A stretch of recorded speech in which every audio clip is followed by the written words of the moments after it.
Scrum is a project development method specific to agile programming endeavors in technical departments. Scrum is used when teams want to create new technical products or integrate new developments on existing products within a short time frame. Commonly, Scrum projects last between 2 and 4 weeks, which is traditionally a very tight timeline for programming projects.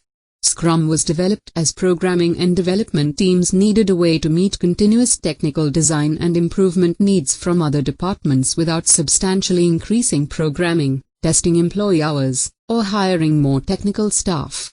Scrum can also be used to drive faster times to production or market for software and application products. Scrum is a related concept to other process improvement initiatives discussed in the book because many projects today call for some type of technical resource or change. While project teams are working to validate and measure, technical departments often simultaneously deploy Scrum concepts to meet development needs for the improvement project by deadline. Scrum projects feature 3 main phases. Phase 1, the pregame.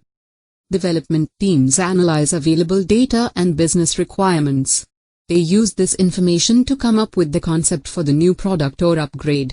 Often, this involves translating business and process concepts into computer and technical concepts. Phase 2, the game. Teams begin to develop the product via programming sprints.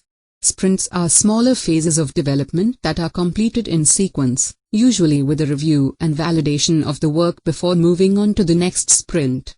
By validating work during development, teams are able to create working products faster.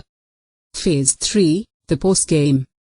Even though validation occurs during development, teams still have to follow quality assurance, testing, and change management procedures.